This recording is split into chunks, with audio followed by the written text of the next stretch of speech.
What if I do I can't feel? And I'm like, what do you mean? Everyone could feel. You mean if you can't feel in your genitals? I understand that's a big loss and it's going to be hard to move away from that, but we have to focus on everything that we can feel. So when our breath increases, when our heart increases, when our blood pressure goes up, right? Respiration, tingling, flush, all this is sexual. So we have to begin to recognize all these things as sexual responses.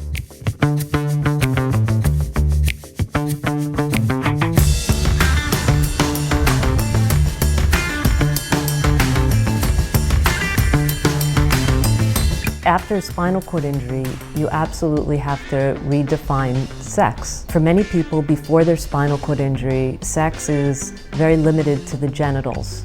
People are very focused on orgasm. And after your spinal cord injury, things may not be the same in that area, so you have to expand and explore and have a curiosity about each other's bodies. There may be more attention on foreplay, on sensation that you can feel above the level of your injury. I wasn't fully satisfied trying to be how I was before. It wasn't like really fulfilling to me.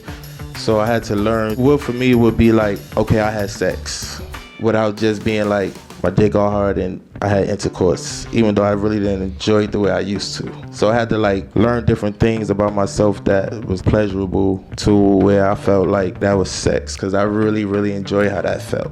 You can absolutely engage in sexual activity.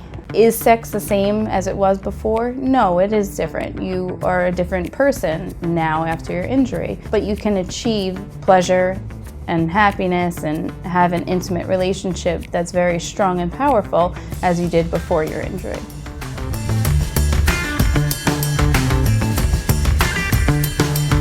A very critical piece of this is acceptance of what is and of aligning our sexuality with our body. If you are expecting or wanting to do something that your body's just not wired for, that's a setup for failure. It's part of the process maybe of dealing with the loss and accepting it, but it's also where the possibilities open up. This is what I enjoy. This is what works for me. This is what's possible for me.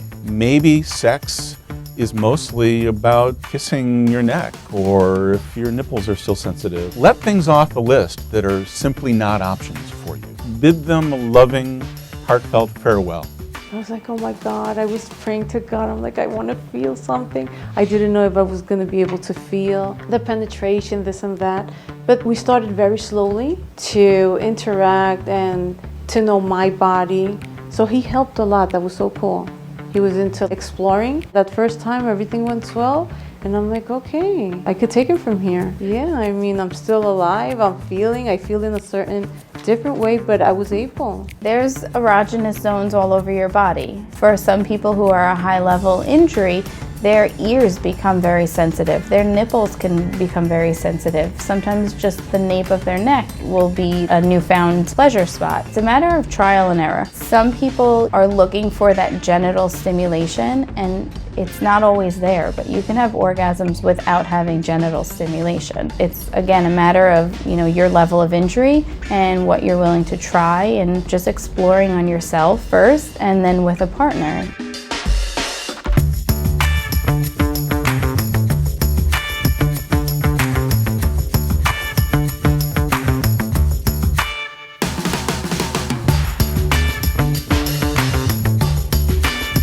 My injury is C4, C5, so I can feel my shoulders up. Everything prior to that was more focused on my lower body. Then I realized how sensual the neck is, the touch on the neck. Through my whole body, there's different sensations, but usually my injury goes from the nipple up, where I could feel very well. But then you come into play with eyesight, you come into play with smells, you come into play with hearing. So all of that comes into play. That's when intimacy comes in, not sex.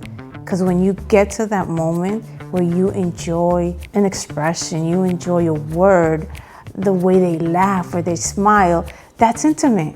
And that becomes the whole ball game. If the expectation is it's gotta be genital intercourse, and I can't do that, therefore I cannot have sex, that's a setup for an attitude that really doesn't get you anywhere. If that's what it has to be, then everything else is off the list. I think of it as sort of reordering the top 10 list. So for me, genital intercourse remained an option, but it wasn't the thing that I felt the most from, so it dropped down the list. Whereas cunnilingus, number 1, baby.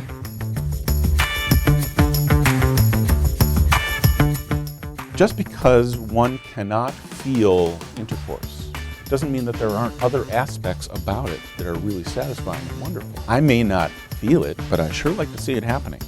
I sure like the effect that it has on my partner. I sure like knowing that our bodies are together in that particular way. There are all kinds of things about it still to appreciate. So don't throw the baby out with the bathwater.